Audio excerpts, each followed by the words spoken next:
How's it going, guys? It's K Cars, and today I'm going to be showing you guys how to take pictures of cars, vehicles, or anything.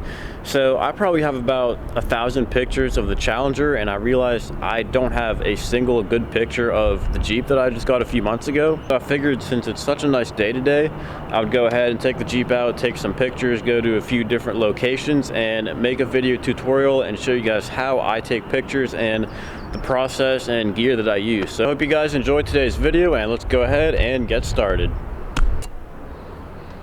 Okay guys, so just to go over all my camera gear, I have this nice Low Pro, I believe it's the Low Pro 450 backpack. I use this for all of my camera gear just to store all of it in one neat place. And the camera that I use is actually a Nikon D5500 DSLR. And as you can see, that's where I keep the actual camera in this little pouch right here that it came with. And right here is where I have all my chargers for all my different batteries, like for my GoPro camera, and that's basically it, but I have a few spare batteries for those too. And here is just like a miscellaneous thing. This has like a little cup holder thing that I can attach to the back of this backpack, and some other little holders that I don't use. And then right here is where I store the microphone, which is currently on the camera right here. Here are just some extra dividers for the backpack.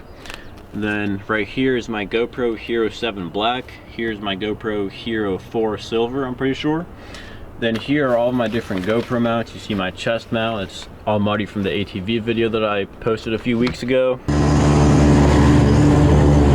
have a head mount that I usually use for like POV driving stuff.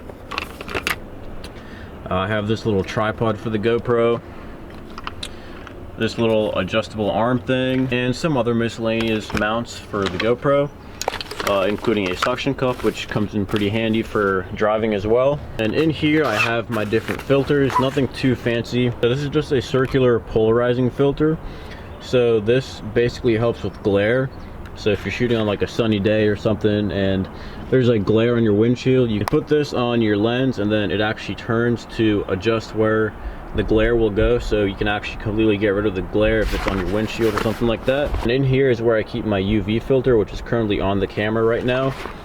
I don't think it really does much except actually just protect the lens from, I don't know, scratches or stuff.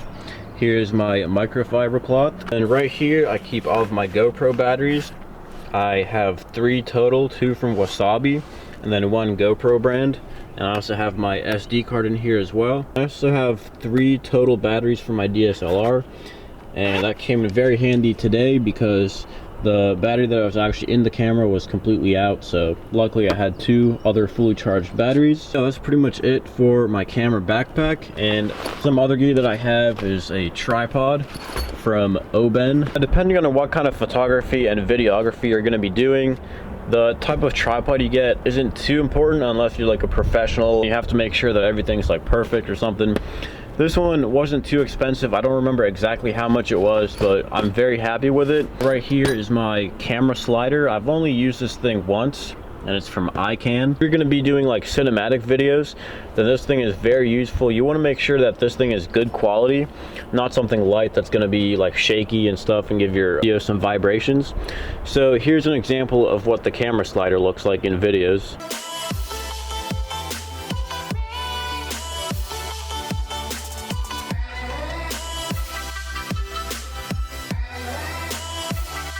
So as you saw, I did use the camera slider in my Corvette video that I recorded a few months ago, and I am pretty happy with how that footage turned out, but it was a little bit shaky, and I really don't use the slider too much. But if I were to do like more cinematic videos, then this thing would definitely come in handy. The rule of videography and photography is you always want to make sure your lens is clean. So before we go on, let's go ahead and clean this thing. Alright guys, so once you've made sure that you have all your camera gear and your lens is clean, you can go ahead and start thinking about where you actually want to shoot your pictures and videos. So my favorite place to shoot videos and pictures is a parking garage, and I will include a bunch of pictures at the end of this video that I've taken over the past few years of my hobby as a photographer and videographer. To be honest, I'm not really sure how I got the idea of taking pictures and videos on top of a parking garage, but I kind of got the idea from TJ Hunt maybe.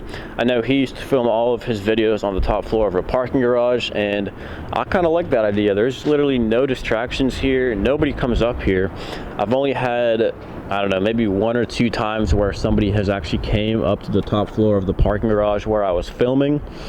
One time was actually right here, and the other time was in Florida with the Corvette videos. It is a Monday and there's literally nobody here. So if you're gonna be shooting a car, make sure it's clean. Like this thing, as you can see, it's not too clean. The kind of area that I like taking pictures is an old, like, abandoned industrial area. Especially for Jeeps like this, it's really cool to just go to like a abandoned place, and if you can park inside the place, then that's even better. I think those pictures look really awesome. And I'm gonna try to get some of those pictures today as well and show you guys a cool area that I like taking pictures. But another tip that I have is you never want to take pictures in direct sunlight, just like this. If you do, then the car will have a lot of glare. As you can see right there in the video, there is a lot of glare on the Jeep, and that will not look good on pictures. Even with a circular polarizer, you're not going to be able to get rid of all the glare.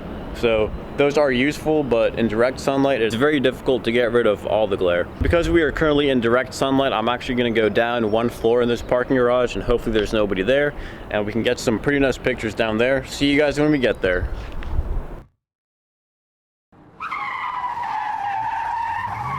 As you guys can see here, this is a pretty cool space for pictures in a parking garage. I like this place because there's like a light right up there. So if this were like during the night, it would be really cool as well, because you could put a long shutter speed. And I'm going to explain all those different settings for a DSLR here soon. So a big tip that I like to give people for car photography is you never want the car to be in the center of the picture.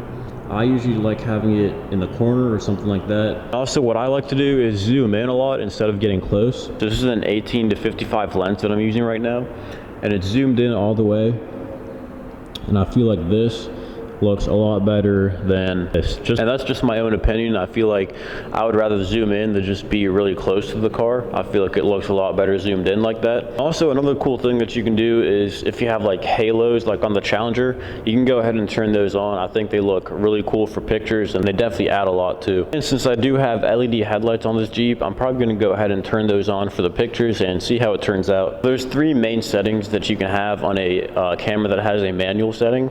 It's the ISO, the shutter speed, and aperture. So basically, the ISO is how sensitive your camera will be to light. And I'm by no means a professional. I just do this as a hobby. So if you guys are professionals, definitely comment down below on the actual definitions of all these settings. But basically, the ISO, some people call it the ISO, that's how sensitive your camera is to light. So the lower the ISO, the less sensitive it's going to be, and the higher the ISO, the more sensitive it's going to be. Also, if it's dark and you set the ISO really high to make up for that, then the picture is also going to come out really grainy or noisy. And a good way to get more light into a picture instead of using a high ISO setting is just to increase the shutter speed. So if you have a subject that is not moving, it's just still like a car like this, you can go ahead and set the ISO to the lowest number. That's usually what I do, and just play with the shutter speed. It looks a lot better than trying to just crank up the ISO all the way, because then, like I said, it will be really noisy and grainy. And with a higher shutter speed and lower ISO, shutter is open for longer, so it can let in more light for a longer amount of time. And that also brings me to the aperture setting. That's basically how big your lens is. It also changes around your focus. For example, right now you can see my hand is in focus and the background is blurred. So with a lower aperture number, the background would be more blurry, and with a higher aperture number, the background would be less blurry. And what that's actually doing is actually making the hole of the lens bigger. That's also another way to let in more light, is by making the aperture lower. So the lower the number, more wide the camera is going to be open. So a lower aperture number means it'll let in more light, and a higher shutter speed means it'll be open for longer. So if you're doing night photography, that's usually what I do. I just set my ISO the lowest possible, set the aperture as low as possible, and just play around with the shutter speed. That's usually how I get the brightness and exposure levels that I like. Like I said, you can only really play with the shutter speed if the subject is still, like a car. If it's moving, it's just going to be really blurry, because like I said, the shutter is going to be staying open for that amount of time that you set it for. So for example, if you have a moving car, it's going to pick up all the movements of the car, not just it's sitting still right there. All right guys, so basically right here is a screen of my DSLR. Right here it shows you the shutter speed. This is the aperture, and right here is the ISO. So I just took a few test shots and they turned out really dim. So I'm gonna go ahead and actually play with the ISO a little bit because I'm in a pretty dark parking garage right here. So for this camera, like I said, it's a Nikon D5500. The shutter speed is adjusted by just turning this little dial right here. So as you see, when I turn it, it goes to 1/30th, 1/25th. And the aperture is adjusted by pressing down this plus minus symbol and then turning the dial. So if I hold that down, you see it changes the aperture. And when the camera is all the way zoomed in, lowest aperture is f5.6, and that just depends on your lens. And then for your ISO, that is actually controlled by holding down this FN button and then turning the dial. And it's not going to be the same for every single camera. That's just how this camera works. So I went ahead and took a few test pictures already, and I realized they were really dim, so I'm going to actually have to go ahead and get my tripod out here, just because at the lowest ISO and the lowest aperture setting, it's just not possible to get a properly exposed picture just hand holding the camera. And one other thing that I forgot to mention is that if you're going to be using a long shutter speed, for example, usually what I do is like 1/40th of a second or longer. That's when I use a tripod, because if you don't, it'll turn out really blurry just because the camera is letting in all that light, and you're going to be moving the camera if you're handheld. So for example, when you have a long shutter speed and you hold the camera with your hand without a tripod, this is what that looks like. As you saw from those pictures, we're going to have to be using a tripod for this setting right here. So I'm going to go ahead and get that out. That last picture was actually taken using a shutter speed of ½ a second, and now I'm going to show you guys what that same setting looks like with a tripod. As you see, it was a lot more stable that way. Now obviously we could have just turned up the ISO and made the shutter speed slower, but then again, you would be having a lot more noise or grain in your pictures using that method. So that's why I just like using a tripod instead. It makes the pictures look a lot better in my opinion. So I'm just going to go ahead and keep taking some more pictures and see what I can come up with.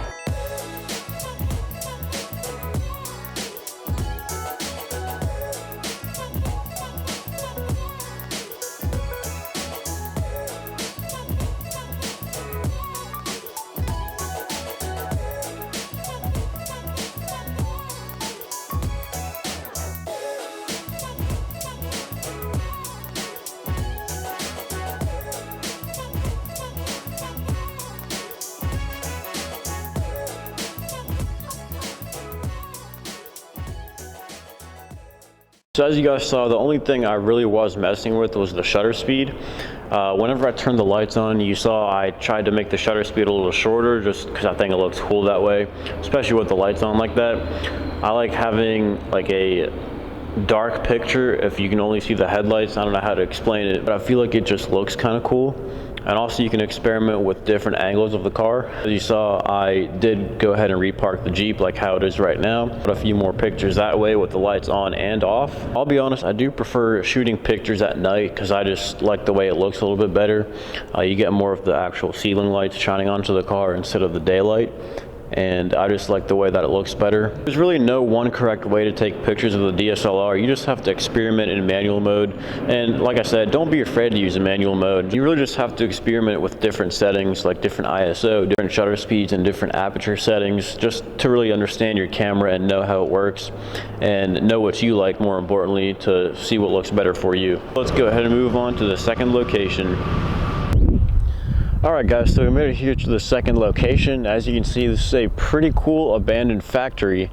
So I'm going to go ahead and take a few pictures here. So obviously this is in direct sunlight. As you can see, the sun is up there. It is a pretty sunny day, so I might have to go ahead and throw on my circular polarizer and see if that helps at all.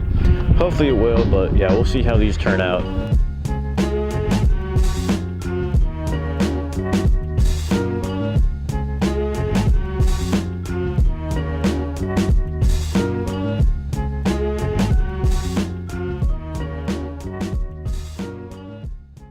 Alright, so as you guys saw from those pictures, I was keeping the Jeep in the bottom right hand corner of the camera, and I was trying to get a lot of the background, but here, these little, I don't know what they're called, chimneys, they're just so high that you really can't get them all in the frame unless you were to zoom out all the way and get really far back. So I didn't really want to do that, so we're gonna go ahead and go to a different side of this place and see if it looks any better. All right, so we came around to the other side of this little factory here, and I think this place looks a lot better because you can actually see like the inside of the factory.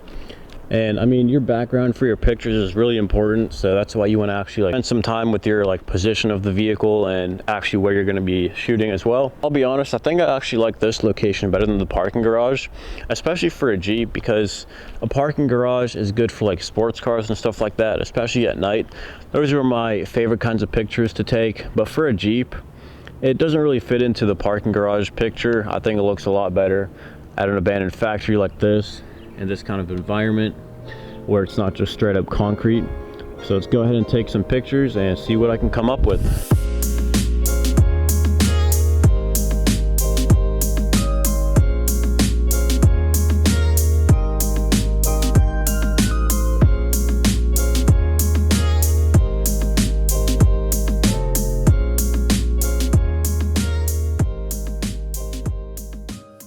Alright guys, as you saw from those pictures, once again, I was trying to keep the Jeep in the bottom right of the frame. I just think it looks better that way, to have the front of it pointing towards the center with a really nice background, as you can see here. Like I said, for sports cars, I definitely would prefer a parking garage at night. That's kind of my favorite setting for those kinds of cars. For a Jeep on a sunny day like this, or pretty much any day, an abandoned place like this, like a factory, I think it's really cool. And for those pictures that you guys just saw, the settings I was using was 1/200th of a second for the shutter speed, and then ISO and aperture were at the very minimum. That's basically how I like taking pictures. I like having the ISO and aperture at the absolute minimum, then just playing around with the shutter speed to get the right exposure. Unless it's like extremely dark and even a shutter speed of 30 seconds is too dark, that's when I'll actually use like a different ISO setting. I usually only do that for like star photography, stuff like that.